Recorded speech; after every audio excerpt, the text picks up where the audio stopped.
안녕하세요, 루벤입니다. 오늘은 어느 기업이나 가장 많이 묻는 지원 동기에 대해서 정리를 좀 해보려고 해요. 그 지원 동기 쓰시는 분들이 되게 힘들다 이렇게 말씀을 하시는 분들이 많은데 처음부터 나만의 지원 동기 되게 멋있게 쓰려고 그렇게 하실 필요는 없거든요.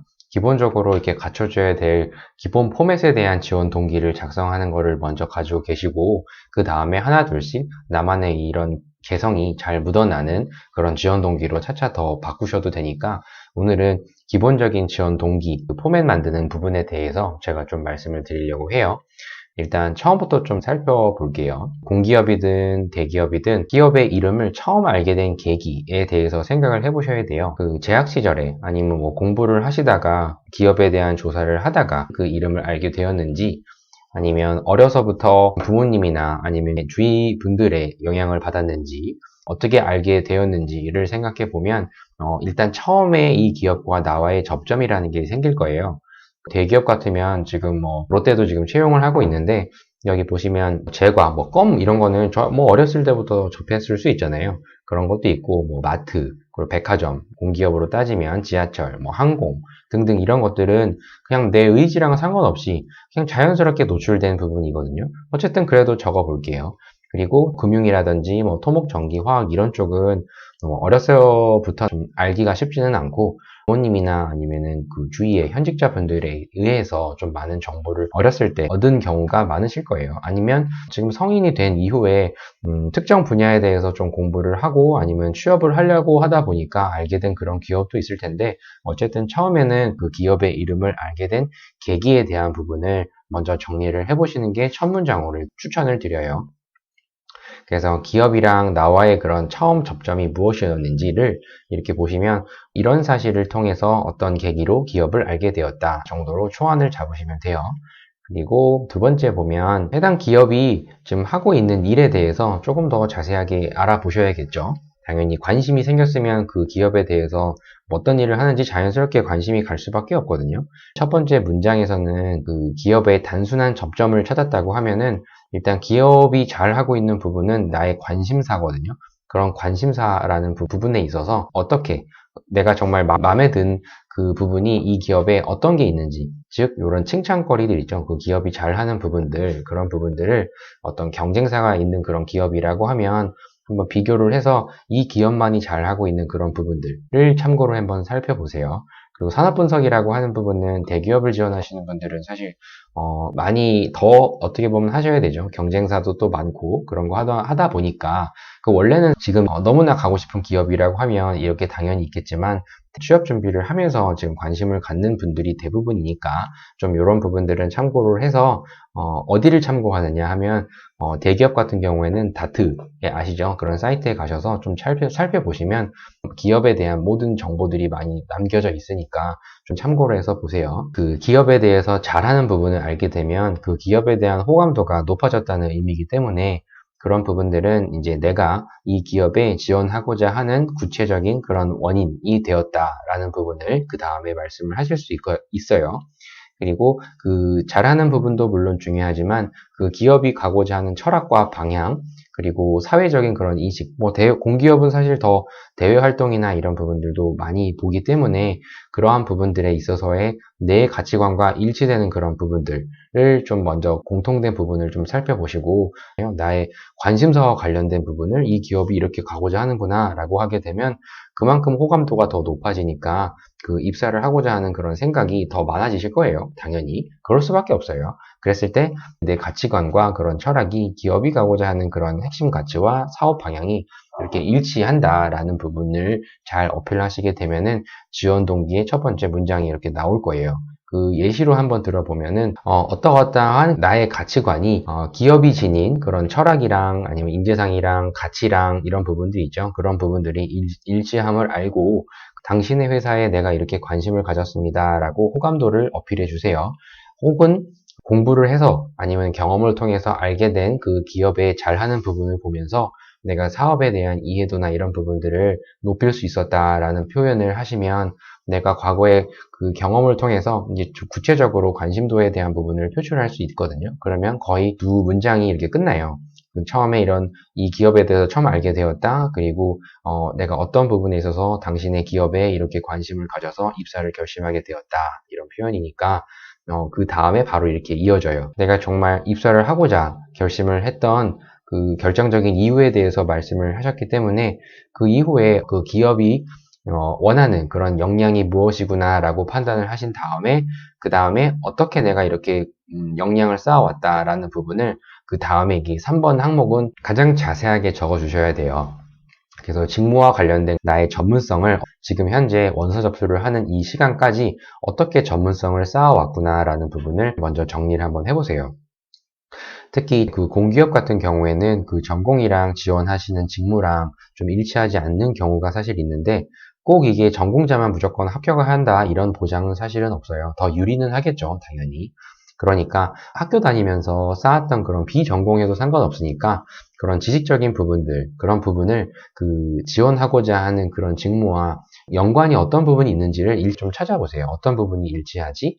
라는 부분을 좀 찾아보시면 분명히 있을 거예요. 그래서 그런 것뿐만 아니라 이후에 학교에서 쌓았던 그런 지식 이외에 그런 자격증에 대한 부분들이 있죠. 뭐 이거 너무 뻔한 그런 부분이기는 하지만 그래도 공부를 했던 그 특정 산업군의 그 직무 역량 강화를 위해서 내가 별도로 공부를 해가지고 얻게 된 그런 자격증들이 있다고 하면은 어필하셔도 됩니다. 그리고 대기업 같은 경우에는 당연히 전공 우대라는 부분이 있어서 더 유리를 하겠지만 공기업 같은 경우에는 사실 비전공자도 이렇게 진짜 많거든요. 특히 전공자와 지금 일치가 돼서 내가 이 직무에 지원을 했다라고 하시게 되면 꾸준하게 지금까지 한 길을 걸어왔다는 부분에 있어서 그 꾸준함이랑 끈기에 대한 부분을 강조를 해주시고 그 비전공자인 경우에는 이 직무에 대해서 뒤늦게 좀 알았지만 그동안 내가 남들보다 뒤처졌다는 것을 인정을 하고 거기에 맞는 그 노력을 남들보다 더 많이 했다라는 부분을 도전 정신이랑 열정에 대한 부분도 강조를 할 수 있으니까 그 기존에 사회생활을 하시면서 뭐 요거는 아르바이트 이런 것도 다 최대한 생각을 해보세요. 뭐 아르바이트 내용이 뭐 PC방이다, 편의점이다, 뭐 베이커리다 라고 해서 남들에 비해서 좀 뒤처진다 이렇게 얘기를 하신 분들이 있는데 전혀 그렇지 않거든요. 아르바이트 모든 경험에 대한 거는 소중한 거니까 잘 작성하시면 분명히 그 보탬이 되시고 실제 많이 합격도 하고 있으니까 너무 걱정하지 마세요. 알바, 군생활, 봉사활동 이런 부분들을 통해 가지고 내가 쌓았던 경험이나 경력을 최대한 배운 점을 성과 중심으로 정리를 해보세요. 특히 군생활 같은 경우에는 가능하면 적지 말라고도 하는데 정말 쓰실 일이 없다고 하면은 군 생활 속에서 조직 속에서 내가 어떤 특정 목표를 달성해가지고 뭔가 깨달은 점이 있다고 하면은 소신껏 작성을 하셔도 저는 된다고 생각을 합니다. 뭐 무조건 되고 안 되고에 있는 부분은 사실 없어요.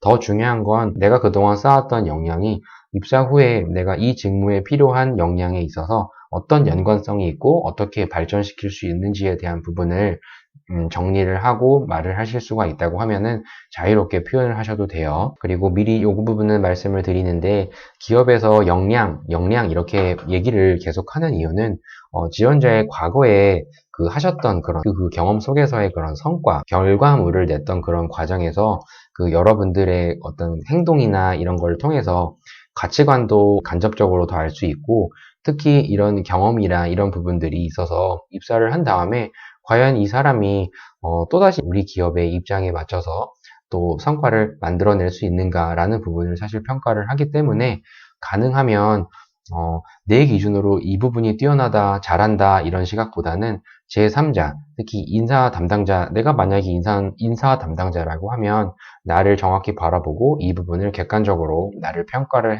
할 수 있는지에 대한 부분을 좀 냉정하게 좀 생각하실 필요가 있어요.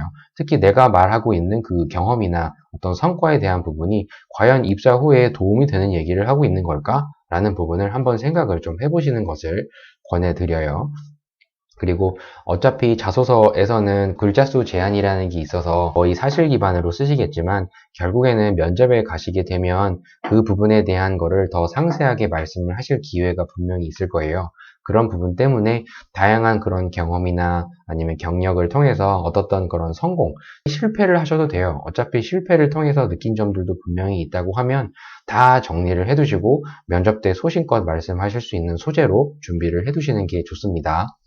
그래서 그 가능하면 소재나 이런 것들은 이력서 정리를 한번 쭉 하신 다음에 가능하면 주요 성과 이렇게 정리를 하셔가지고 쭉 다 뽑아내세요. 경험이라고 하는 거는 특정 아르바이트에 대한 거를 경험했다라고 그냥 얘기를 하기보다는 그 A라는 아르바이트를 생활을 하실 때 특정 어떤 손님이 엄청나게 몰려다든지 아니면 그날 겪었던 그 특별한 그런 에피소드 같은 게 있거든요. 그런 부분을 통해서 계속 경험을 쪼개서 좀 최대한 하나의 그런 사건으로 인해 가지고 내가 생각했던 거, 내가 얻었던 거, 내가 깨달았던 거, 배웠던 거 모두 다 정리를 하셔서 어필을 하실 수 있는 부분이 있으니까 가능하면 그 지원하고자 하는 그런 직무와 연관성이 있는 부분이 무엇이 있지라는 거를 먼저 생각해 보세요. 특히 공기업 같은 경우에는 민원응대에 대한 부분도 생각을 하셔야 되고, 그리고 상사와의 소통에 대한 부분도 완전 그 다른 경험이 아니니까 나의 아르바이트 경험도 다 소중하신 거예요. 예를 들어서 여기 한번 볼까요? 3번 요 항목이 제일 중요한데 그 경험에 대한 부분을 이야기를 하는 거예요. 과거에 어떠한 활동을 하면서 그 지원하고자 하는 그 기업이 시행하고 있는 여러 가지 사업을 다양하게 접할 수가 있었다. 그래서 특히 입사하고자 하는 그 기업의 이런 잘하는 부분들, 장점들 있잖아요. 잘하고 있는 사업상의 그런 장점, 아니면 공익적인 그런 칭찬, 뭐 이런 다 좋으니까 그런 부분을 일단은 알고, 그런 부분을 내가 인지를 했고, 알게 되었고, 그럼 내가 그 아르바이트든 경험 통해서 했던 그 업무 활동을 하면서 내가 이런 역량들이 발휘되기 시작했다라는 부분을 역량 초반대로 해서 어필을 해주시고, 과거에 일을 하셨던 그 곳에서 특정한 어떤 목적이 있겠죠. 그런 행동, 그 근무를 하셨던 거, 프로젝트 했던 거, 아니면 혹여 공모전 했던 거 다 포함이에요. 뭔가 과거에 내가 어필하고자 하는 그 경험치에서 결과물을 냈을 정도로 저는 이런 장점도 가질 수 있었다라고 해서 이 포맷대로 생각을 해보세요. 과거에 경험하셨던 그 아르바이트나 아니면 공모전 프로젝트 다 좋거든요. 그런 부분에 있어서 특정 이거를 왜 했지? 만약에 그 경험이라고 어디 알바를 했다고 하면 그 아르바이트를 내가 왜 했지? 목적, 그리고 거기서 얻었던 주요 성과에 대한 부분이 어떻게 이뤄냈을 정도로 그 이 직무를 지원하는 데 있어서 가장 중요한 이런 강점들을 갖출 수 있었다, 이렇게 표현하시면 자연스러울 겁니다. 또한 학교를 포함해서 업무상, 그 직무상의 지식을 계속 유지를 하고 아니면 더 강화를 하기 위해서 어떤 학습적인 내용을 추가적으로 지속적으로 계속 전문 지식을 쌓고자 나는 노력을 해왔다라는 부분을 통해서 역량에 대한 이렇게 쌓아온 부분을 간단하게 말씀을 하시면 역량을 쌓아온 그런 과정들이 쭉 정리가 되실 거예요. 역량이라고 하면 보통 세 가지인데 지식적인 부분, 기술적인 부분, 그리고 태도적인 부분을 이 세 가지를 같이 정리를 하셔가지고 말씀을 하시면 됩니다. 그리고 마지막이죠. 여기 입사 후 포부예요. 구체적으로 이런 전문성 강화를 위해서 내가 위에 얘기를 했던 그 3번 항목이죠. 여기서 쭉 적으셨던 그런 노력들을 구체적으로 입사 후에 어떻게 내가 보탬이 될 수 있는지에 대한 부분을 나의 생각을 입사 후 포부로 간단하게 말씀을 해주시면 돼요. 그 면접을 감안하셔서 쓰셔야 되는 부분이기 때문에 만약에 나는 이러이러한 점으로 인하여 나는 입사 후 이런 부분을 나는 기여하고 싶다라고 하게 되면은 그럼 구체적으로 어떤 부분을 하실 수 있는데 라는 거를 물어볼 수 있거든요. 그런 부분에 있어서 미리 준비를 하셔야 되는 거를 꼭 말씀을 드려요. 그래서 여기 보시면 이제 마무리 문구죠. 보통 5, 600자 정도 기준으로 보면은 이 정도만 잘 작성을 한다고 하면은 벌써 끝나요. 더 이상 더 얘기할 그 글자 수도 남지 않을 거예요. 그래서 위에서 설명했던 나의 역량이랑 그리고 나의 강점, 장점 이런 부분을 통해서 기사의 어떤 부분, 내가 제일 어필하고자 하는 이 부분이 내가 입사 후에 가장 하고 싶은 부분이 딱 여기 들어가면 돼요. 이 부분을 통해서 기여할 수 있는 인재로 성장하겠다라고 하시게 되면은 자소서 상의 지원 동기는 가볍게 끝납니다. 마무리를 조금 더 해보자 하면 기업이랑 나와의 가치감에 있어서의 접점을 표출해 달라. 그 다음에 관심 분야, 그런 사업이나 이런 거를 포함해서 지원하고자 결심한 계기, 그리고 과거부터 지금까지의 나의 역량 어떤 건지 가장 구체적으로 표현하라고 했죠. 이 부분. 그리고 입사 후 포부 이렇게 마무리를 해주고 꼭 들어가야 될 사항, 소비자나 그리고 지원자의 기준이 아닌 공급자, 그리고 채용자 입장에서의 좀 바라보고 내가 실현 가능한 범위 내에서 어떤 부분을 기여할 수 있는지에 대한 부분을 어필하셔야 됩니다.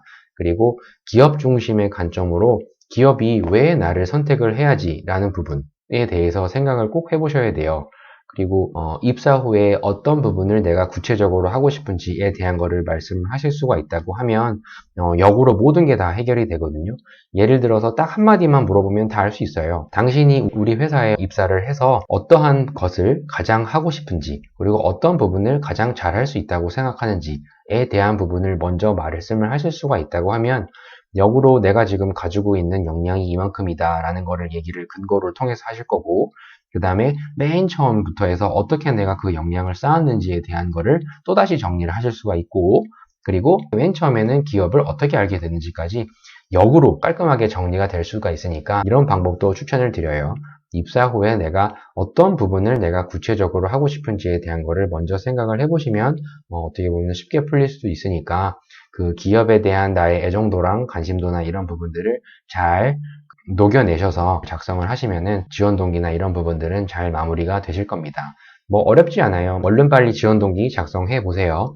그리고 지원 동기를 제 여기 메일 주소 적어놨으니까 여기로 텍스트로 해서 보내주시면 제가 보내주셨던 그 지원 동기의 문제점 그런 부분을 좀 집어드리고 코멘트도 해드리고, 그리고 면접관 입장에서 꼬리 질문이 어떤 게 나올 수 있습니다 라는 부분까지 간략하게 좀 알려드릴 테니까 관심 있는 분들은 많이 보내주시고 댓글에 보내주셨다고 남겨주시면 감사하겠습니다. 댓글도 많이 남겨주시고 좋아요와 구독 눌러주세요. 그럼 또 다음에 또 도움되는 컨텐츠로 또 영상 촬영을 해서 또 업데이트를 해드리겠습니다. 감사합니다.